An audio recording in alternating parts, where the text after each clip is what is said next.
আসসালামু আলাইকুম প্রিয় শিক্ষার্থী বন্ধুরা, এই ক্লাসে আমরা দেখব কিভাবে মাইক্রোসফট ওয়ার্ড 2007 এই সফটওয়্যারটিতে ডকুমেন্টে কোনো ছবি অ্যাড করা যায়। তো এই জন্য আমরা প্রথমে মাইক্রোসফট ওয়ার্ড প্রোগ্রামটিকে ওপেন করলাম।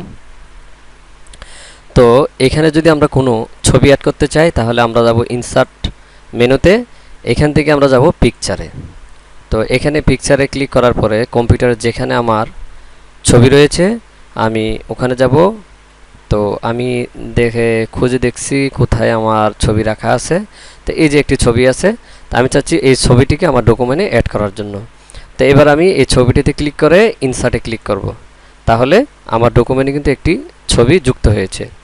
এখন যদি আমরা এই ছবিটিকে আমাদের ইচ্ছামতো কাস্টমাইজিং করতে চাই, অর্থাৎ এডিটিং করতে চাই, তাহলে প্রথমে আমরা ছবির উপরে ক্লিক দিব। যদি আমরা ছবির উপরে ক্লিক করি তখন আমরা ফরম্যাট নামে একটি বাটন দেখতে পাবো। যদি আমরা ছবিটির বাইরে ক্লিক করি তাহলে দেখব এখানে কিন্তু ফরম্যাট ট্যাবটি আর নাই।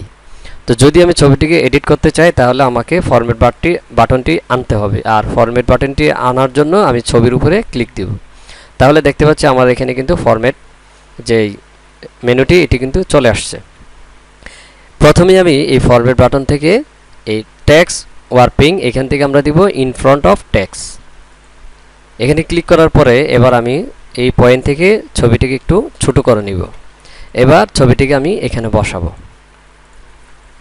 তো মোটামুটি আমার কাজ হয়ে গিয়েছে। এভাবে আমরা কোনো ছবি অর্থাৎ ইনসার্ট মেনু থেকে পিকচারে ক্লিক করে আমার ছবিটিকে নিয়ে আসব।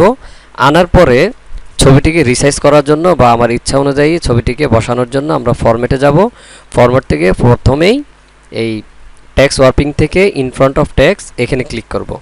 এবার আমি ইচ্ছা অনুযায়ী ছবিটিকে যে কোনো সাইজে রূপান্তর করতে পারবো এবং ডকুমেন্টের যে কোনো জায়গায় এটিকে মুভ করাতে পারবো। তো এবার আমরা যদি এই ছবিতে অ্যাডভান্স কিছু কাজ করতে চাই তাহলে কি করতে হবে, ধরুন আমি ছবিটিকে একটু ক্রপ করব, অর্থাৎ ছবিটিকে একটু ছোট করব। তো এই জন্য আমরা এই ক্রপ অপশনটিতে ক্লিক করব। তারপর এই যে এখান থেকে যদি আমি একটু নিচে নামিয়ে দেই, এখান থেকে যদি আমি আর একটু উপরে তুলে দেই, এখান থেকে যদি আমি একটু ডানে চাপিয়ে দেই, এখান থেকে একটু বামে চাপিয়ে দিলাম, তাহলে কিন্তু আমার ছবিটি ক্রপ হয়ে গেল। এবার আমি যদি এই লেখাটির ব্রাইটনেস বাড়াতে অথবা কমাতে চাই তাহলে আমরা যাব এই যে অ্যাডজাস্ট, এই অ্যাডজাস্ট অপশন থেকে এই যে ব্রাইটনেস, যদি আমরা প্লাসের দিকে দেই তাহলে ব্রাইটনেসটি বাড়বে, আর যদি আমরা মাইনাসের দিকে দেই তাহলে আমাদের ব্রাইটনেসটি কমবে। তা আমি এখান থেকে এই অপশনটি রাখলাম, রেখে ওকেতে ক্লিক করলাম। এছাড়াও আমরা যদি ছবির কন্ট্রাস্ট কমাতে চাই, এই যে কন্ট্রাস্ট এখান থেকে বাড়ানো যাবে, কমানো যাবে, আমাদের ইচ্ছা অনুযায়ী আমাদের যে অপশনটি দরকার আমরা সেই অপশনটি ইউজ করব। আমি এখান থেকে এই অপশনটি রেখে ওকেতে ক্লিক করলাম। তো এভাবে লেখার ব্রাইটনেস বাড়ানো কমানো যায়।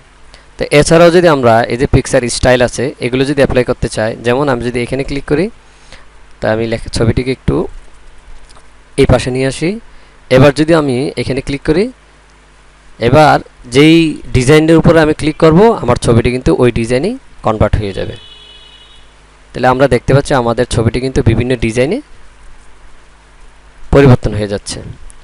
তো মূলত আমি এখান থেকে এই ডিজাইনটি রাখবো। তো রেখে আমার ছবিটিকে আমি আমার ডকুমেন্টের নির্দিষ্ট পজিশনে এটিকে বসিয়ে দিব।